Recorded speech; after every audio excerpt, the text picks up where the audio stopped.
Olá, eu sou Natalia Cuminale e estou aqui no Global Fórum Fronteiras da Saúde com o François. Hi, François. How are you? Good. François, explica para a gente como que funciona o programa de vacinação do HPV. Thank you so much. As you introduced, so I'm François Unwinkindi. I'm from Rwanda. So I'm leading the cancer control unit, which is under Rwanda Biomedical Cancer. So Rwanda Biomedical Center is the implementing entity of Rwanda Ministry of Health. We are in charge of coordinating all health-related projects, programs, and also doing health-related research. So regarding the HPV immunization for young girls, we started it in 2011, vaccinating young girls between 9 and 15 years old. So we started as a campaign, just going into the community, targeting those young girls. At that time, we were having a partnership with Merck. They were the ones that provided the vaccines. So the first year we recorded a very, very high coverage rate. So it was around 97%. So, and from there we carried on. So we continued just doing, the second year we integrated HPV immunization into the current or the routine immunization program for infants. That was also working very, very well.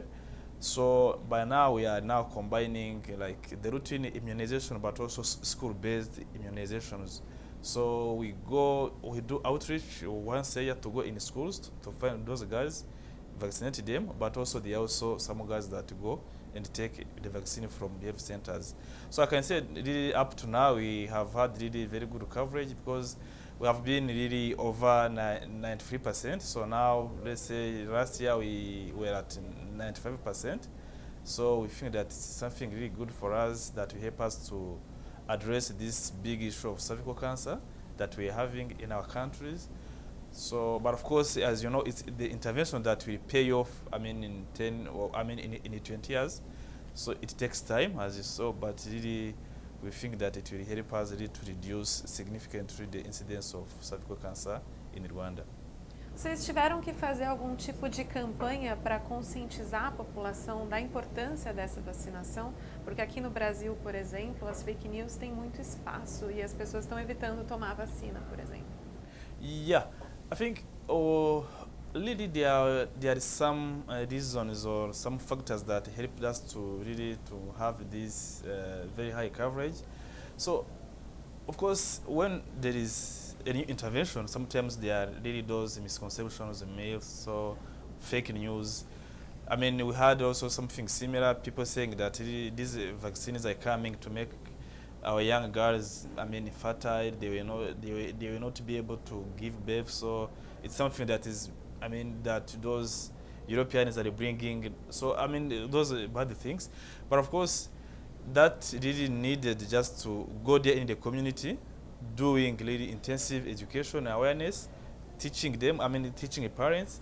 But of course, it's also good so that in order to go to the community using people that are living with those communities. People who are influential in the communities. So there are many people in the communities that are really influential. Churches, they are like those local leaders. They are really people who are trusted in the community. So we used them to go and just teach women, teach parents that really this is something good. The government cannot bring something harmful to the population. So, and really those issues of like miscommunication really were addressed. And also something else that I can say, it was not really an intervention that was done by the Ministry of Health alone. So we were doing it in collaboration with other stakeholders, other ministries like the Ministry of Gender and Health Promotion. They helped a lot. The Ministry of Education, because we were using schools to vaccinate. The Ministry of Local Government, because using those corridors that are always close to the population. But also I can say also, really we also had a very good support we have a very good network of community health workers. These are people elected by the community, working with the community, very well trusted. So when they say, people listen. And so they are helping a lot in different programs not only in this HPV, so they help really to educate the community, to explain, to, so I can say that really we used different communication channels, mechanisms, radio, TV, social media. At that time, it was not very, very developed, but now WhatsApp is making the difference everywhere. So we used churches in the mass during those Sunday celebrations, so that a pastor or a priest can say, okay, the government is bringing just something good, HPV immunization, please go there and have your children immunized. So, and really it has worked, and we continue doing the same now. But really nowadays we are no longer seeing those the resistance from the parents. They have really understood, and they are really making the intervention. They are owning the intervention, and even some parents, we are using them to go and teach those new young girls that we are vaccinating. E a minha última pergunta é como que o Brasil pode aprender com a experiência de Ruanda? So, of course, yes, I think even if probably the culture, the environment is somehow different, but of course there are some things that really work in Rwanda that can also work here in Brazil. So I know that you have also introduced the HPV immunization, but of course the coverage, the coverage is not yet good as what we have. But I think we need really to have to put in place a good communication plan.